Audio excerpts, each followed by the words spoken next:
Hello, everyone. We're just letting everyone in and we'll get started in just a minute.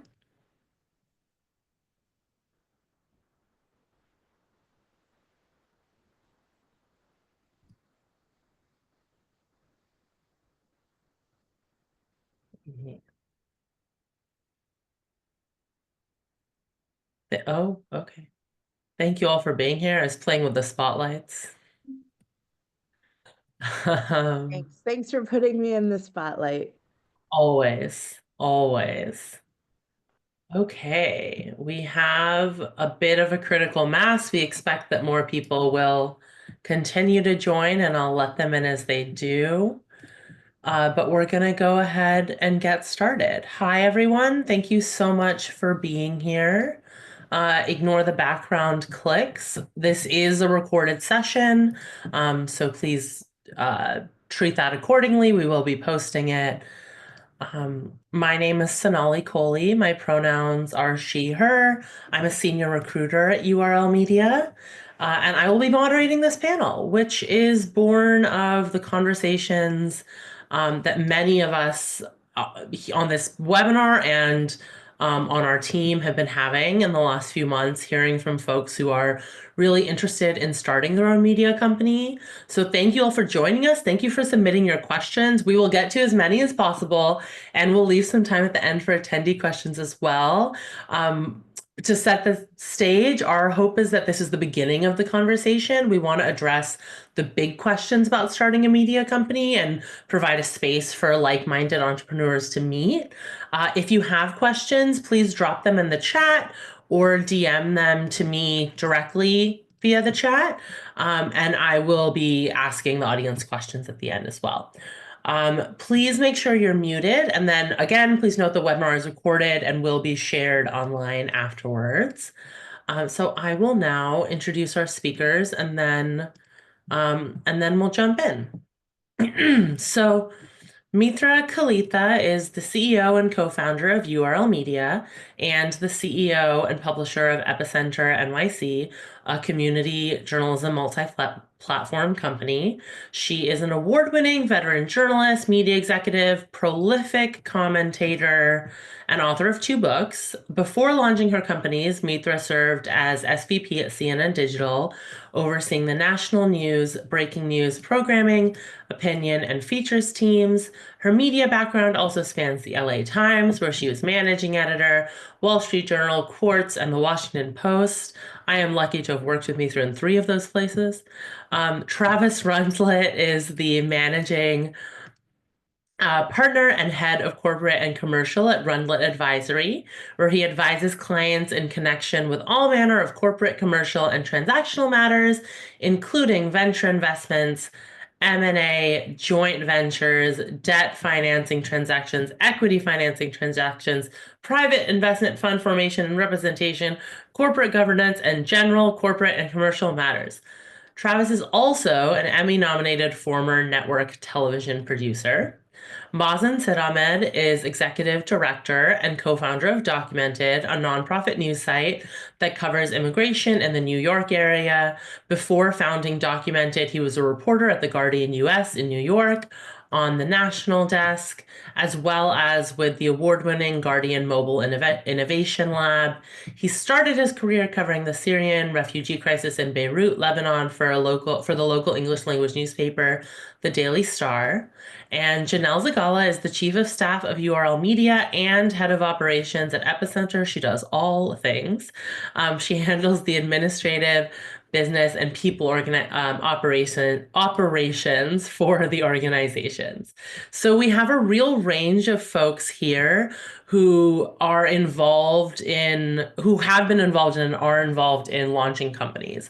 So I'm going to start with a question for everyone. Give us a brief overview of how you turned or were part of turning an idea into a media business. Tell us what your role is and what kind of expertise we should be expecting from you today. Mitra, let's start with you. Hey everyone, it's lovely to be with you. So I started 2 media companies unintentionally, but they're connected. And People often tell you like, what's the problem you're trying to solve? And so in the spring of 2020, it felt like we had a really big problem. I live in Jackson Heights in Queens. I very organically found people turning to me for advice on COVID tests, funeral arrangements, finding a bed in a hospital, but also kind of like lower stake stuff, like where can we get yeast? Is the line at Patel Brothers safe? Like just kind of, and I guess those questions tell you that I'm sort of like a nosy neighbor type, right? Like I know my neighborhood well and people know me and were asking me these questions. As Sonali just told you, I worked at CNN. So I worked at the largest news organization on the planet. Literally, our website is the largest news website. And so for me, there was kind of a dissonance in working at the biggest of the big, but the questions coming my way were the smallest of the small, right? But so important. And so I launched a email group. It was not even a newsletter. It was just 50 people to kind of answer and help field these queries that were kind of, you might even say it was like a mutual aid model of journalism, if you will, right? And so that's kind of how Epicenter was formed.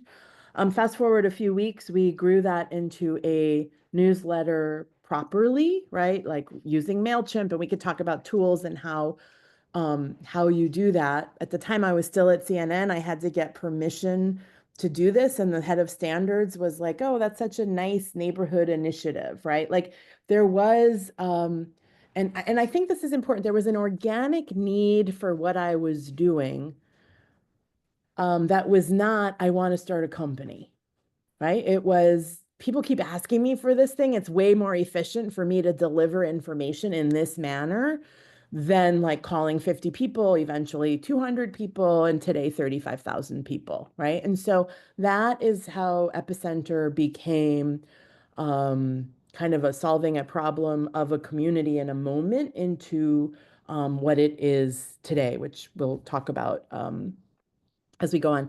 Just briefly, URL Media, which is the group that's bringing us all together today, and in the capacity that I work with many of these fine folks who are here on the webinar with me.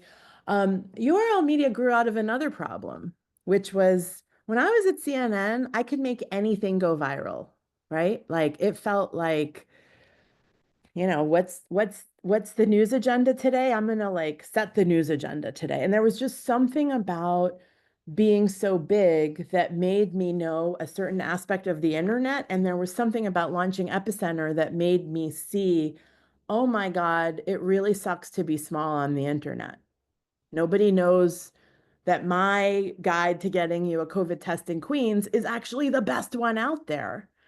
And for some reason, when you Google COVID test, whatever, CNN's ranking is always going to be higher than mine, even though my content is better. Now, that I'm sure is a frustration that many of you who've worked in local news or other aspects of community news will share. And so URL was born out of a frustration that the best content is not always the surfaced content.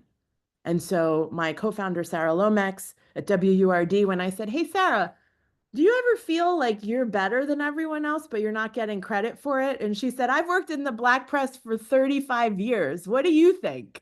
And so together we joined forces, and URL was born, I'll just quickly tell you, to share revenue. We sell advertising together. We amplify content. We hopefully don't let small outlets feel so small. There's something bigger you can anchor yourself to. And third, which Sonali is a crucial part of, we run a talent and recruitment division because we believe talent and our people are the cornerstone of our success. All right, that's my origin story. And I quit CNN. That's the other. I found a great lawyer named Travis Rundlet who said, "I think this is going to work," and that's we'll get to that later too.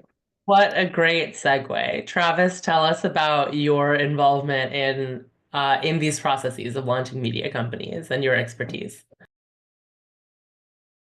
Oh, you're muted. I hung out my shingle about 14 years ago after kind of a middle career, like about 8 or 9 years in television as a producer for NBC News, and went to law and business school, and then ultimately with a view towards kind of getting back to media. But I recognize when I went, and I think this is a germane kind of observation about this, this panel. Um, I realize that like many media companies suffer from like the curse of the creative business, right? And you have creative businesses. My wife's a fashion designer. You've got media. You've got publishing. You've got people who are really talented. For instance, let's say storytellers who kind of graduate to a point where they're kind of managers, and they all they want to do is like tell stories and create content and be creative. And then they're at the point where they need to be experts in like cap tables and profit and loss statements and all kinds of other things. And I recognize that there is a kind of need for that kind of advice and counsel to let people like Mitra to, kind of do what she does well. And let people like me who kind of have the more formal business and legal training support them in those efforts. And so we tend to, support entrepreneurs who are fundamentally creative, who need kind of the advice and counsel around, of course, like the technical blocking and tackling from a legal perspective, like setting up their organizations and raising capital, but also, also the more kind of mundane, like this is how you should think about starting a business, regardless of whether it's a media business. There's some fundamentals that you really need to pay attention to.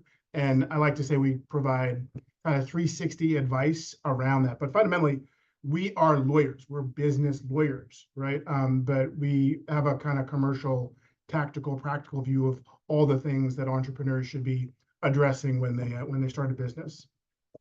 Awesome. Thank you. Mazin, tell us how you turned an idea into a media business. Yeah, thanks. Glad to be here and proud member of the URL Media Network also. So I think probably in the classic case of a lot of nonprofit news startup founders where I was a journalist who just had no understanding of what it took to start a business and never really envisioned myself as an entrepreneur or somebody who was going to like start a business at all. My co-founder Max and I in 2017 started discussing what it might look like to do a locally focused immigration project. We just thought of it as like an editorial project about how federal immigration policy was playing out locally. We saw there was this huge hole in the way immigration was being covered during the first Trump administration, and that there was a lot of focus in DC and there was a lot of focus on the border, but no one was covering how these huge shifts were playing out in cities where most immigrants actually live and where the policies are being felt most acutely. And both of us had a background in covering immigration and just felt that this was a real missing story. And obviously, the decimation of local news was a big part of the reason why that was happening. And additionally, we felt that immigrant communities were not actually ever really the center of immigration reporting. So most people who were covering immigration were doing it for a non-immigrant audience. And we felt that there was a real lack in reporting that was actually for immigrant communities, not just about immigrant communities.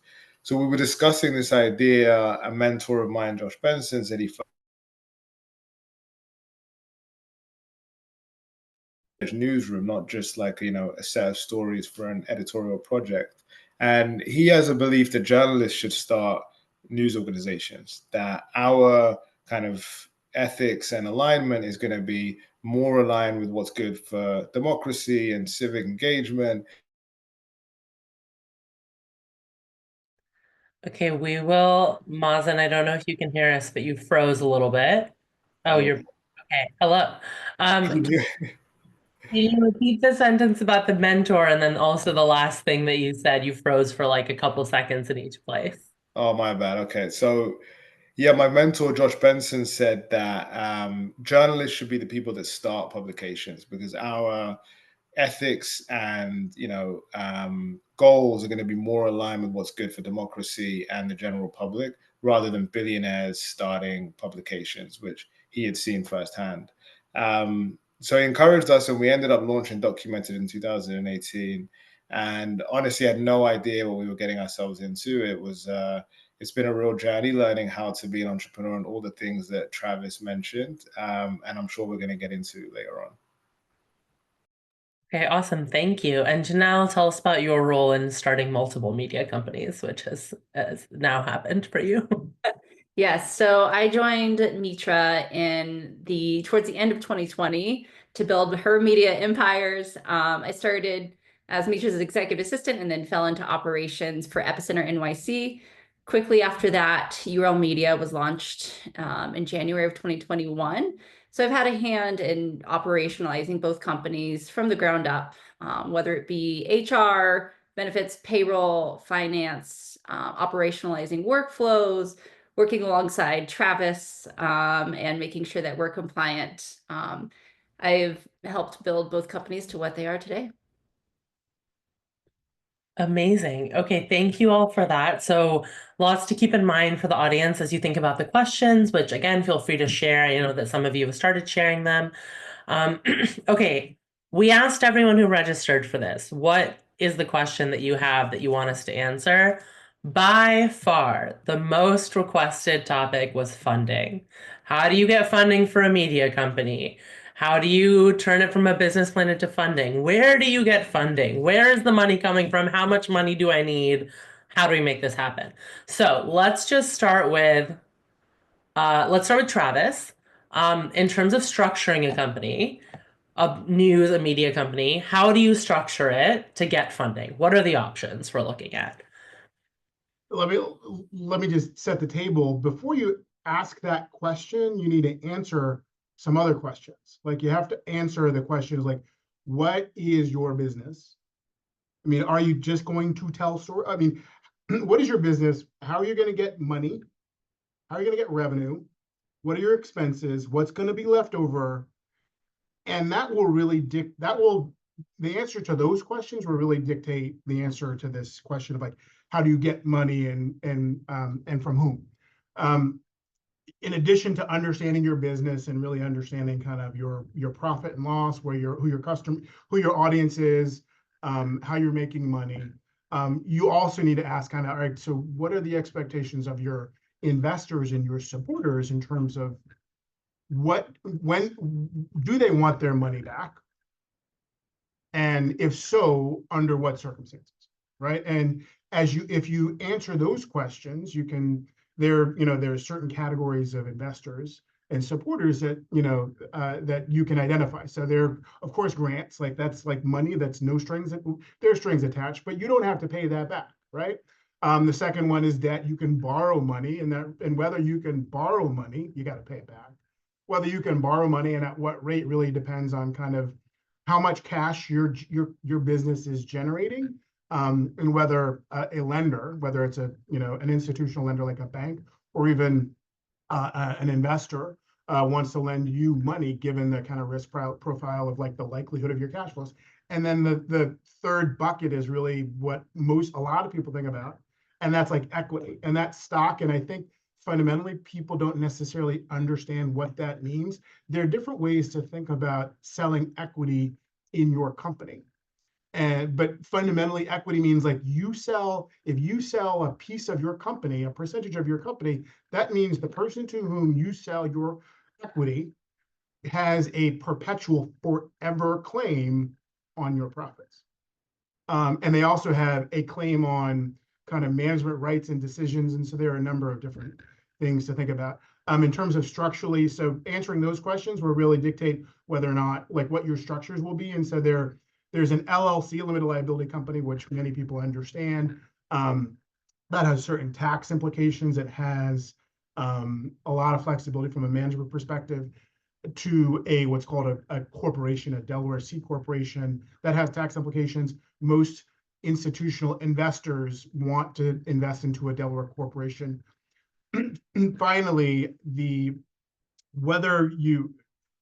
always have to think about, like, when you sell a portion of your company, the extent to which you maintain control and exercising control.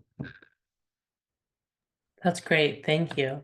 Okay, Mazin, so you have a nonprofit, which I think a lot of people, when they think of launching a media company, they immediately think of nonprofit. There's like a connection there. Tell us how you make money as a nonprofit. Good question.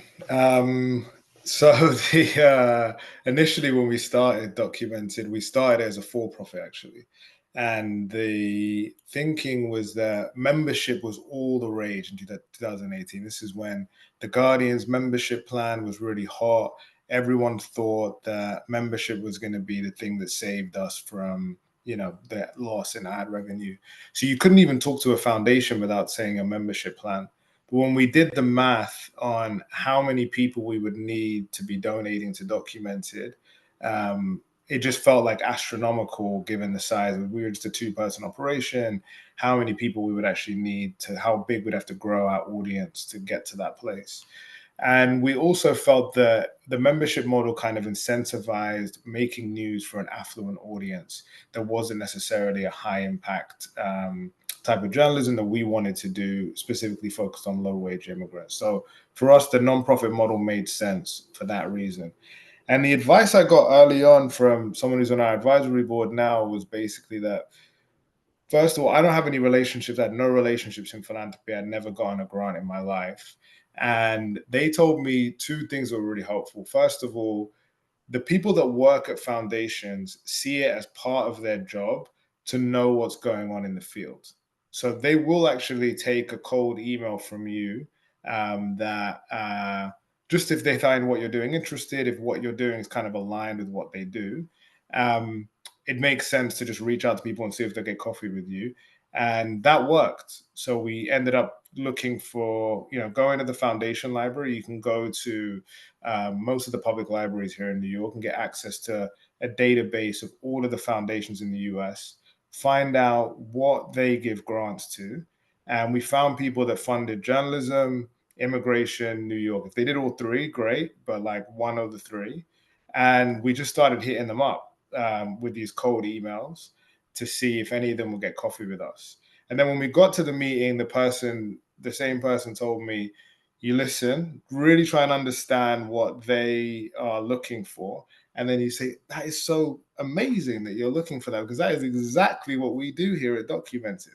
And that's how you start to build those relationships. And it was hard. I think for every 10 emails we sent out, we probably got like 3 meetings and 1 grant. That was like the hit rate for most of them. But it took a really long time. There was about the first 2 years of Documented, people really liked us, liked what we were doing, but no one wanted to be the first organization to give us a grant. Foundations kind of move with a hive mentality.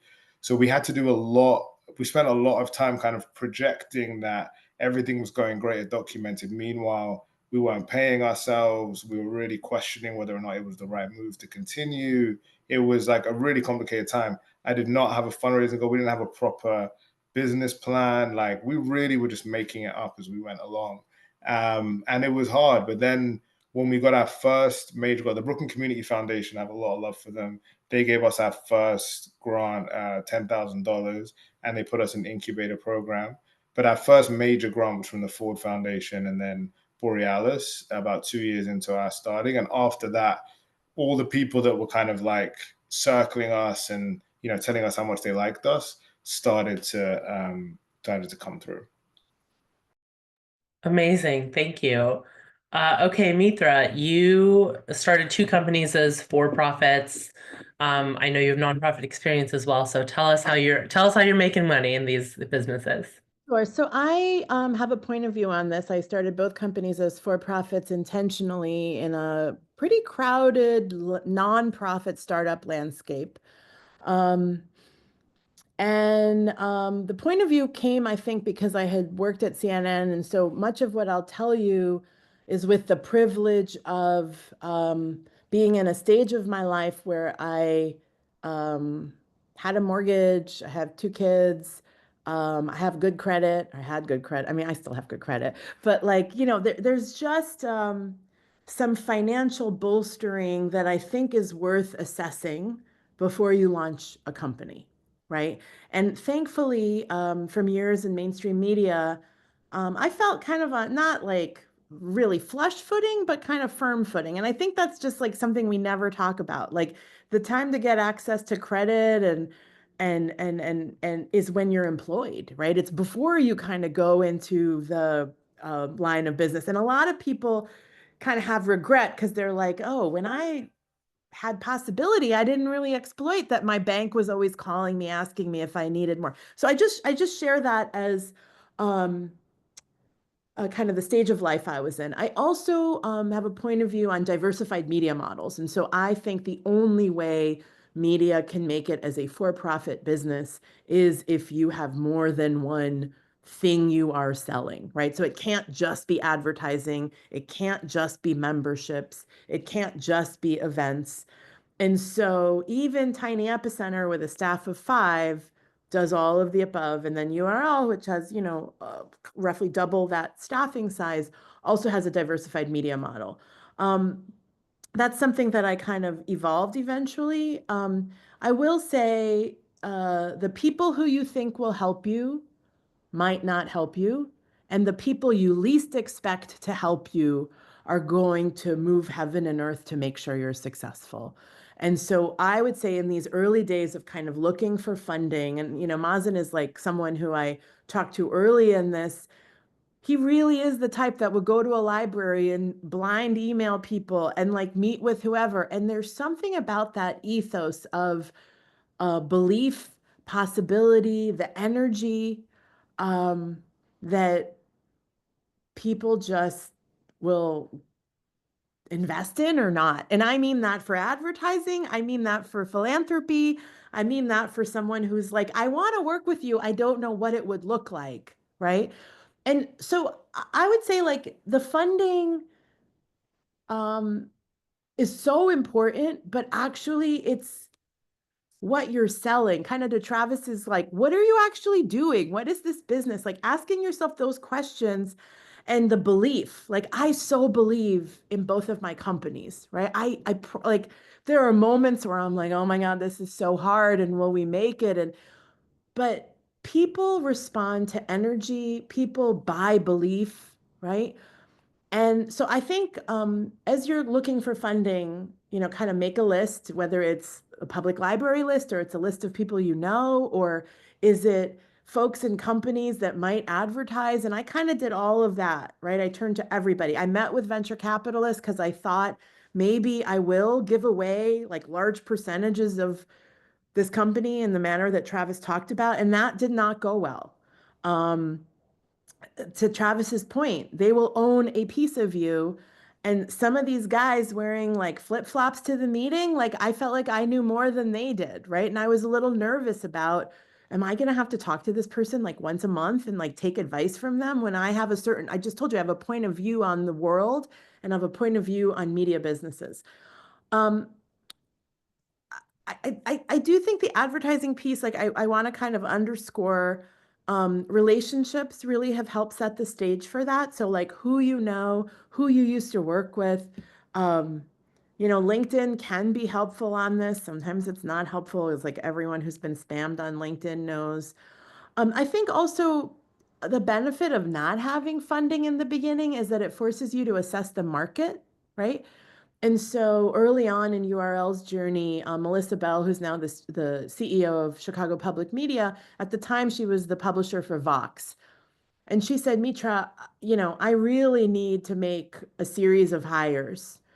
I'm going to end up asking you what you think about these people anyway. Do you mind if I just pay you? It's like $15,000. Can I just pay you $15,000 and you help us run the search for this editor-in-chief? And then maybe I'll come to you again. And I just sort of did that as a side hustle, meaning I didn't see that as a line of business for URL.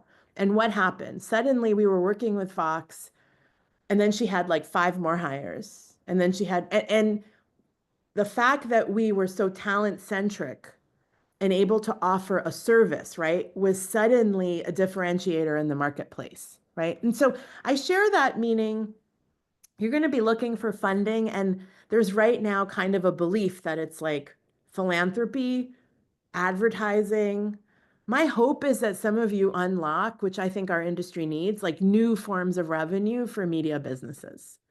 And I think recruitment was just one example. I bet there's hundreds more out there that you, in the course of kind of listening to what the marketplace needs, that you'll unlock. That's great. Thank you. I want to dig into a little bit more, Janelle and Travis, your expertise with the parts of launching a media company that like many of us on the call are journalists may not be thinking about. So, Janelle, what do people need to consider from an HR perspective as they're thinking about launching a company? Like, what do you really need to do? What can wait? And then are there any collective resources that can make it easier for people to set themselves up? Yeah, so when thinking about bringing people on to your organization, do you want to bring them on as a contractor or freelancer or as a full-time employee? Depending on which state you reside in or your employees might reside in, there's different regulations and compliance that you have to adhere to. A few states are particularly have the most laws around it, being New York, California, Massachusetts. I believe Colorado is up there on that list. So things to keep in mind. There's also, you have to apply for local state registrations for employment and taxes, workers' comp. There is, several things you have to think about. On average, it could be up to 15% in employment taxes. So that's oftentimes where people turn to fractional freelancers, shared services to get off the ground, where you're not taking on so much liability in the beginning to kickstart your business. There are some resources out there if you do choose to bring on employees that can handle all of that compliance benefits admin, such as it's called a PEO. And they'll, there's some that you just need one employee. I think JustWorks is one of them, that they'll handle all the compliance and state registration, give you access to health insurance and benefits. And then Rippling is another one. That's the one that we use at URL Media. You need a minimum of 5 employees, I believe, and they just help you. They're a better solution if you intend to grow your business larger. So those are, I would say, I would definitely recommend a PEO starting out, especially if you're remote, you have employees in multiple locations. It just helps with the legal liability when employing in several states. Awesome. Thank you. And then Travis, you talked a bit about like these are the questions that you really need to be asking yourself. Tell us from a legal perspective, what do you absolutely need to be thinking about? What are the legal considerations that are vital to address pre-launch? Sure. I think, can you hear me? I think it's important to realize that, like, from a propeller-headed like legal perspective, a media business is an exploitation of intellectual property business. Media, creators have intellectual property, they have copyrights, and they sell or license or make available those copyrights to the broader public, to their audience. So the value that media companies create is almost 100% tied up in their copyrights and in their intellectual property. And so media companies need 100% clarity on who owns what. And you'll see many media companies we help with URL and Epicenter. They'll have clear subcontractor agreements or contractor agreements which would specify that anything that anybody creates, they write, they produce, they shoot, whatever, is owned by the company. And any investor who is worth their salt is going to make 100% certain that the company that they're investing in owns all the intellectual property rights. The founders, generally speaking, should have a written document or instrument where they not only assign ownership, transfer ownership of intellectual property, copyrights that they created before they started the business to the business, and then also there should be some clear documentation going forward where that person, the founder, the employee, a subcontractor, agrees in writing that anything that they produce in the course, any intellectual property that they produce in the course of the relationship belongs unequivocally to the company. And then, second of all, I think this is not going to be a satisfying answer to a lot of people, but a lot of people wonder when they're starting out businesses, like, when is it right for a lawyer to get involved, right? And ultimately, it depends on kind of your risk tolerance and your resources. Like, the dirty little secret, and this is not legal advice, their dirty little secret is that many things can be fixed after the fact, but there are some things that just cannot, like stock issuance and ownership. Tax stuff is stuff that you can't go back on. An analogy that, and I think it's, generally speaking, it's better to have somebody like me involved earlier rather than later. And the analogy that I use, and again, it depends on kind of resources and risk tolerance. If you're building a business, you're going to spend money not on people like me, but on creating content and you know, building your product and building your distribution. But the analogy that I often use is like starting a business, and this is applicable to any business, whether it's media or otherwise, is a lot like launching a rocket. You know, you can be like, when you launch, you can be, you know, a few inches off when you leave the launch pad. And that doesn't seem like a big deal, but when you're miles down the range, you're going to be miles and miles off course.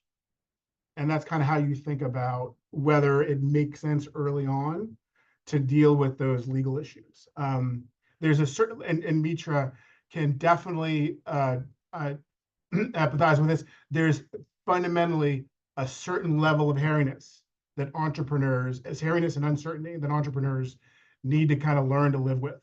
And then there's a point at which it just becomes untenable. Whether you can't sleep at night or they're third parties, investors or contractors, whatever, they want enough. And these are the 3 C's that I use: comfort, confidence, and clarity in relationships. And that comfort, confidence, and clarity is really kind of determined by a written legal agreement. And if you have the comfort, confidence, clarity, then you've got certainty, both internally and also externally, to move forward. That's great. Thank you. One kind of last question before we jump into the really great audience questions that everyone has been dropping. Thank you. Mitra and Mazin, we also got a lot of questions about how to build an audience with a new media company, which you've both touched on a little bit, and how you balance your own platform versus using existing platforms. Is it okay to start on an existing platform? So can you tell both of us how you approached that? I know that both of you have really interesting delivery models. So Mitra, can we start with you? Yeah, sure. So I think the organic nature of what you're building is important. Is there an audience for this, right? Like that's just a straight up, like, who are you serving and how are you reaching them, are fundamental questions you should be addressing. So for Epicenter, as I mentioned, we started as an email group, then a newsletter, and that's where we kind of focused growth. It's been a mix of organic, like people heard about us because they needed us.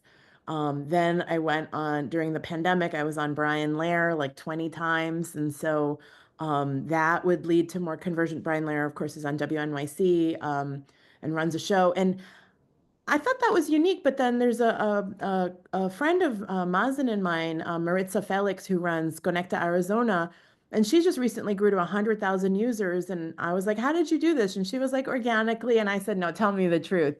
And she said, actually, I go on the radio, I think it's Mazin, like once a week.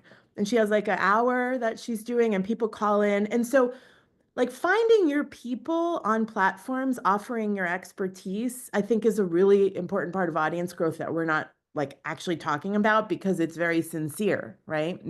She's doing what she does, engaging on this other platform, and then people find her on her WhatsApp channel. There's a lot of pay for play, and I've definitely done that. There's some paid acquisition, both for advertising campaigns, but also just straight up like kind of advertising our newsletters and what you get from them on Facebook, Instagram, TikTok. They have varying measures of success and varying acquisition fees. Most of the time when it gets to be too expensive and I'm like, I don't really know if this is worth it, is when I'll stop. But I've definitely experimented with that over the last few years. And then I think, you know, the reason URL exists is because it is really hard to go it on your own. Like I believe in the need for some centralization, right? And there's a lot of questions about how do you pay for this and it's really not one size fits all, but just having a resource where you can at least say, okay, I need a mix of what Travis is describing in terms of legal retainer, but I also need some free legal resources to review stories that might be potentially controversial or investigative in nature. Like having a group that knows the answer to that right away is a really important part of, I know the question was about growing audience, but like I also look to that type of cohort to then look at their models of like, oh, that was an interesting thing they did, in XYZ space. And it's not really copying as much as, flattering them. Speaking of Mazin. Let me just follow up on No. what Mitra said. There are some lawyers who provide, particularly if you've got a nonprofit, there are some lawyers who provide pro bono services, and it's part of their obligations as members of the bar and their right to continue to be lawyers to provide pro bono services, that is free legal services to nonprofit companies. And actually, like, so we do pro bono services for some clients, and we also do paid services for others. The organization of URL used a split of paid lawyer services and also pro bono legal services. So if you're definitely going down the nonprofit route, then it does make sense to kind of look at, particularly for kind of initial organizational work and support, to look at pro bono legal support. Awesome. Thank you. Maz. Yeah, I would say that a tool that's been really powerful for us is information needs assessment. So it's something that is, I think it borrows from the world of like direct service, folks who are trying to really understand what needs they're meeting in a community. And there's a group called Internews and the Listening Post Collective who really brought this concept to the news industry decades ago. But beyond thinking of it just as a kind of tool for social good, it's actually an amazing audience development tool as well. So basically, this is a process through which you decide who you want to serve, who your core target audience is. And then you spend a lot of time listening to that community, asking them, where do you get your news? What kind of news do you find useful? How do you feel about the existing media landscape? Really trying to understand in a nuanced, detailed way what motivates the people that you want to reach, and then building your news product around that. So that's how we did that in 2018 with a partnership with some students at NYU. And really that led to the creation of our WhatsApp news service in Spanish that helped us grow a Spanish-speaking audience dramatically and has formed almost like a consistent two-way communication tool that provides us ongoing insights about what we should be covering for Spanish speakers in New York. And we did the same thing for Chinese immigrants. We did the same thing for Caribbean immigrants. And if you do these types of surveys, it's an invaluable resource for building audience. It's also a great way to build relationships with other community groups in the community. When you release the data, it's useful to people of lots of different backgrounds who they would, also want to reach and serve that community. It kind of helps you grow your profile. It just has lots of ongoing benefits. And I think it's underutilized. I think people have been doing this in different ways in for-profit news, just really having like deep understanding of their users. But it's more of like a low-lift way that I think a startup could take on, that has a social good component, but also just has a raw, great audience growth component as well. Awesome. Thank you. Last question, actually, before we jump into audience questions, although I know that you've all been answering them as we talk and in the chat, so thank you. What is one thing that we haven't talked about yet that if you're trying to launch a news business, you really need to consider? Janelle, you want to go first? Yeah. I'll first start with, I want to get in one last thing about taking grants. If you choose to go the nonprofit or for-profit model, just because if you decide to go for-profit doesn't exclude you from receiving grants. Some foundations will grant to for-profits. Others, you can use something as a fiscal sponsor. They'll take a small percentage off the top, but that doesn't exclude you from taking grants. So just keep that in mind.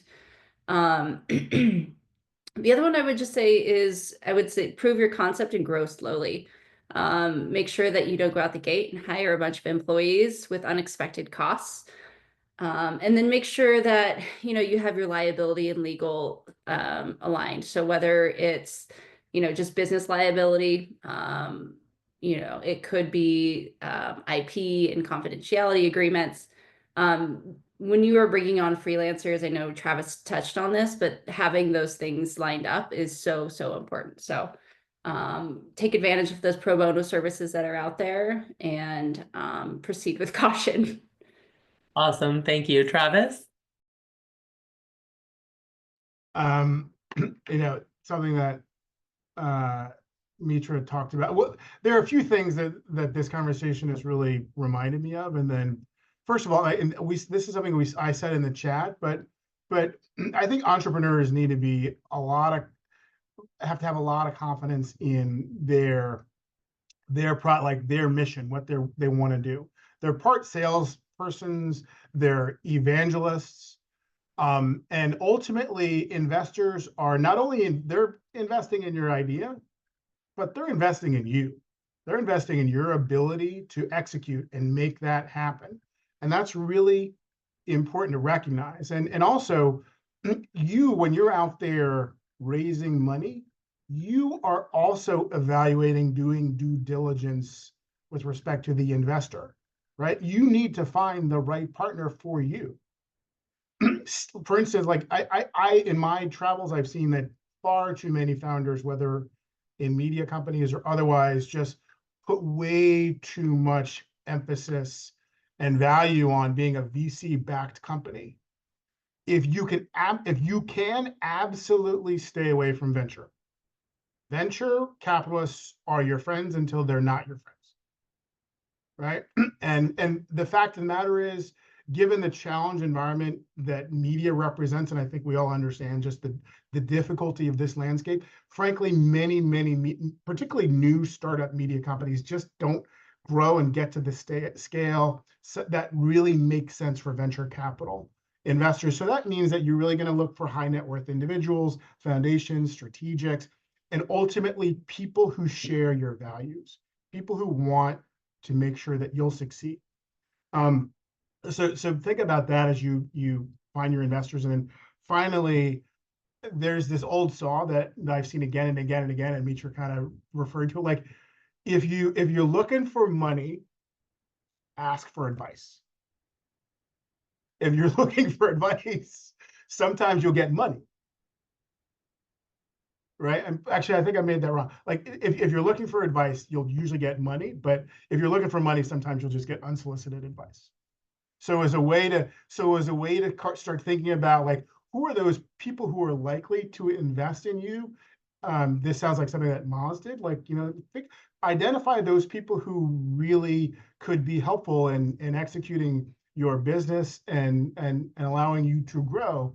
Those are the kinds of people who are more likely to kind of see you as a person, as an operator, as an executor, and also more likely to make an investment. Awesome. Thank you. Mazin?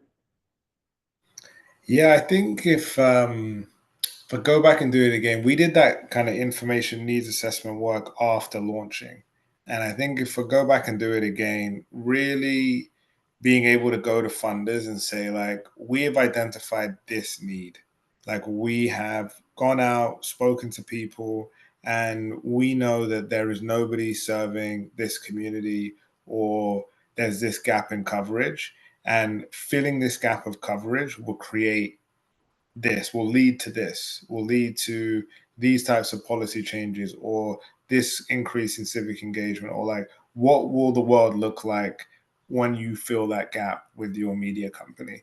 That being able to answer that question, if you're going the nonprofit route, is really powerful, and I think could accelerate a lot of those early conversations. But one thing that we did do that I think is really helpful, and I think I saw some of this in the chat, is having a proof of concept. We were going to funders after already being publishing for some time. So being able to go to funders and say, here are some of our stories, here's some impact that we've already had, just having something and not just a deck and an idea. I think, different people have different thoughts on that. But I think it's more powerful. One last thing actually is that Janelle, I want to underscore Janelle said about having a small team to begin with.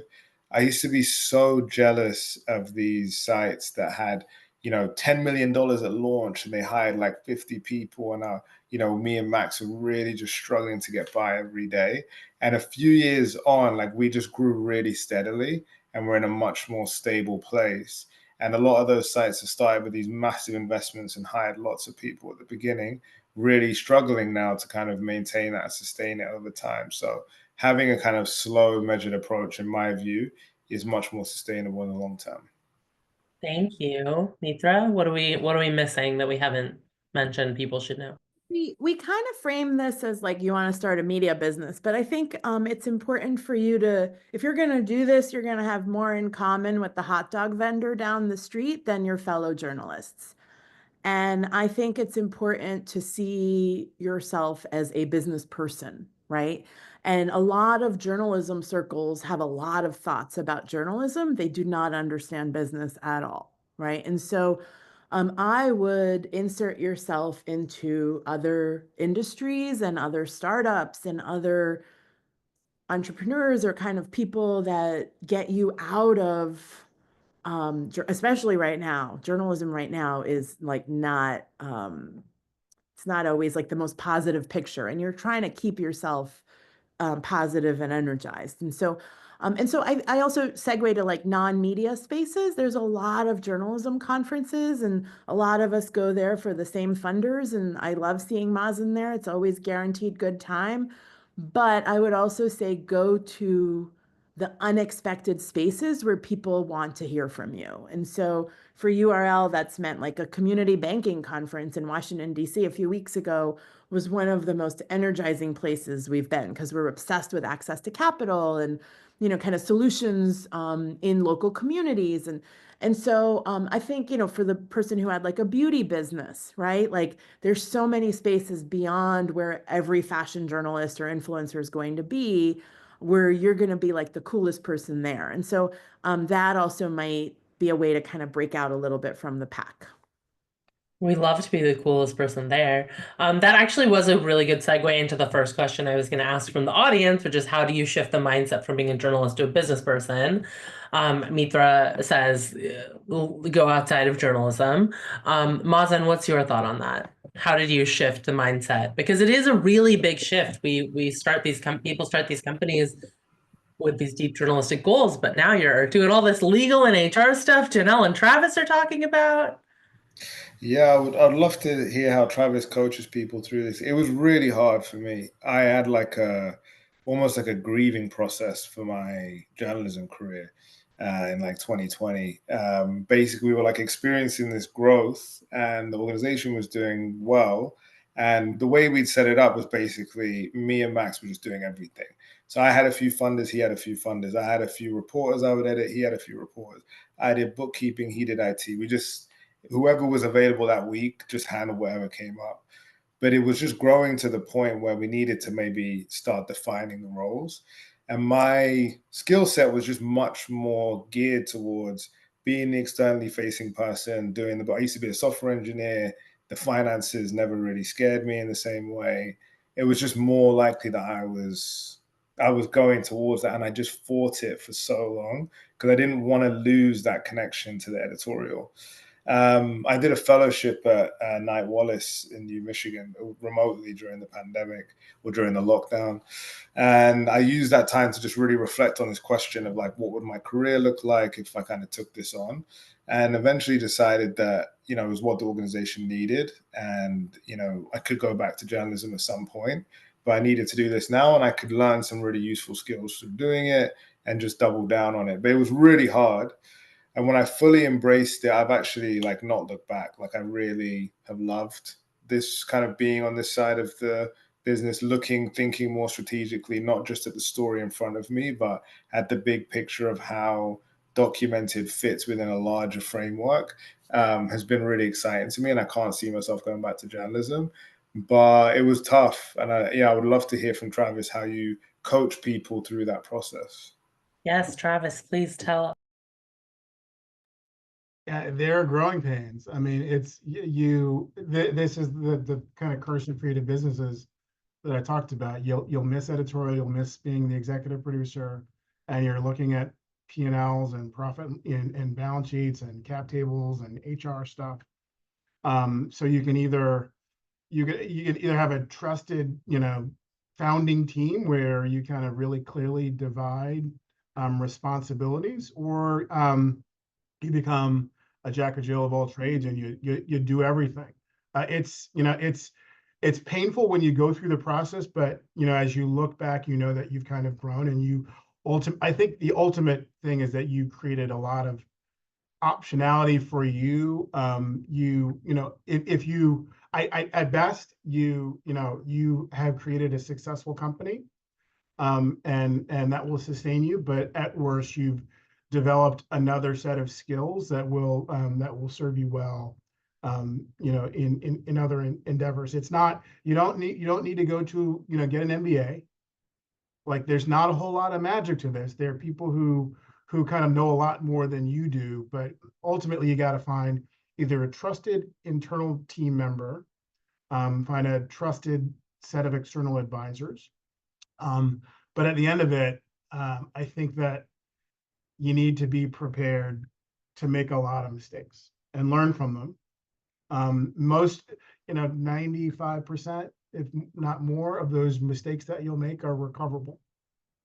I'll say, you can recover from them. I'll say this as a Black man, I think that people of color don't get the leeway to make the kind of mistakes.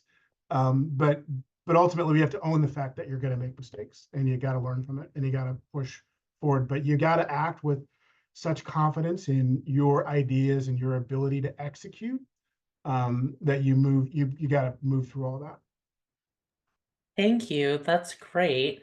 We have time for one more question, and I think it's also one that comes up quite a lot with journalists who are used to the wall between editorial and business.